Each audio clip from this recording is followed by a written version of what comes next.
Alright, so this is going to be a quick little video because I need to make up for last week's video that got 0 views. But anyways, so basically all I'm going to be talking about is super quick about why I think the CLS is a great car, a great underrated vehicle that's flown under the radar for a very long time because I don't really hear people talk about the CLS, whether that even be like the hype models like the CLS 63. People just don't say anything about it, and it's really sad because it's such a great car. All 3 generations have been based off of the E-Class of the corresponding generation, so like the W219, the W218, which actually comes after the W219, which doesn't make any fucking sense. But, you know, that one, and then the W257, because fuck it. For example, the W219 or the C219, if you're a fucking nerd, is based off of the W211, which is my personal favorite E-Class. Besides controversial, the W213, I think it's a good fucking E-Class, okay? See, I don't actually know if that's controversial, but what the fuck ever. This isn't about that. This is about the CLS. I think for the most part, the CLS is just a better E-Class.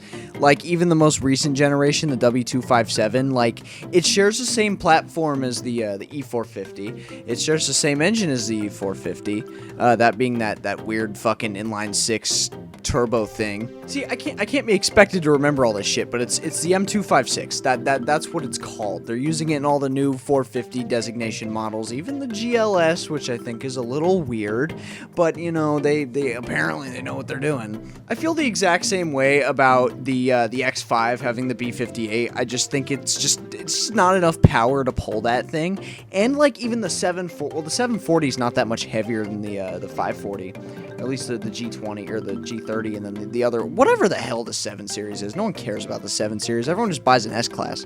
But the X7 is completely different. That thing's way too big. But anyways, I'm getting off track. My personal favorite is the W218. Just like dude, the fucking, like, the rear half of this car just looks so hot, dude. Like, with that fender flare, it's the fender flare. That's what does it for me on this car. It's that fender flare. And like I said earlier, all this car really is just a better E-Class, because for the most part, they share the same interior. Like, the W257 is pretty much the exact same interior as the W213, and that applies to all the other CLSs. But the other thing is that they're much cheaper generally on the used market, except if you're talking about like the CLS 63 from like the W218 generation. If you're talking about that, then you're kind of reaching a little bit. The E50 or the E63 is cheaper. But if you had to, ask me which one I would take the CLS 63, because let's be real, it's way cooler than the W212. I just can't get past that fucking infotainment with the calculator and bullshit. Like, this was the era of calculator screens, so I'm not really gonna dig into it too much, but I just think it's ugly. But let's stray away from AMG for a minute. Let's talk about the base models, and in particular the CLS 550, because I have a lot to say about that fucking engine. And you may be thinking, oh, just the M273 to M273? No, that thing sucks in its own regard.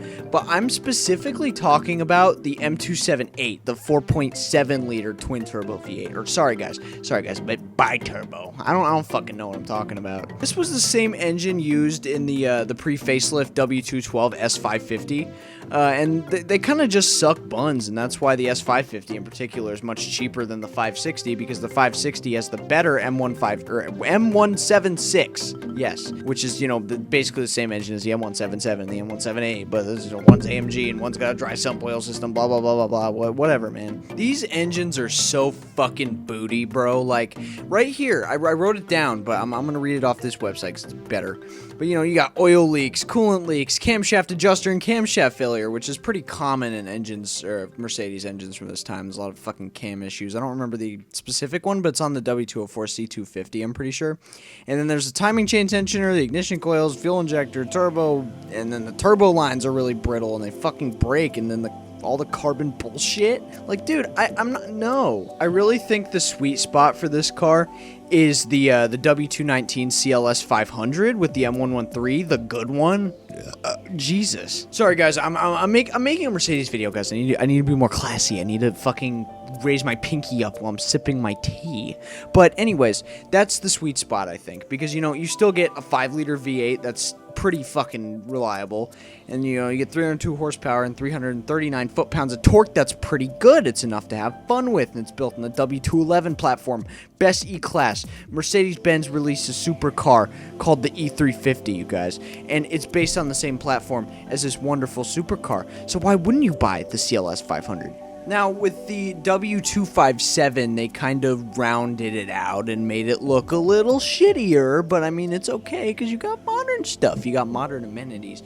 But let me talk about one thing, right? And that's the CLS 450 versus the CLS 53.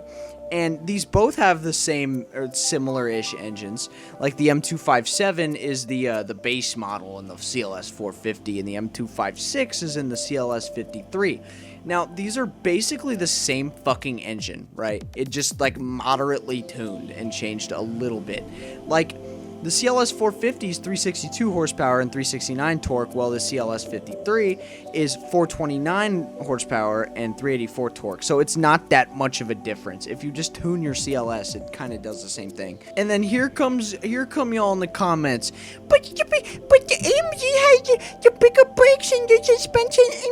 And you'd be right. I would totally be on your side, 100%. And now, it kind of sucks that they discontinued the CLS 63 because I'd love to see a CLS 63 with the 4-liter, with that M177. That thing would be bad fucking ass, dude. Like, they had it in everything. I don't give a fuck if it's the fucking M177 LS1 or the M177 LS2. I literally do not care. Just put an M177 in the CLS 63. Oh, wait, you can't because they discontinued the CLS because they hate money. Why wouldn't you just buy an E-Class? Because the CLS is cooler than the fucking E-Class. Especially when what you have to compare it to is the W212 pre-facelift.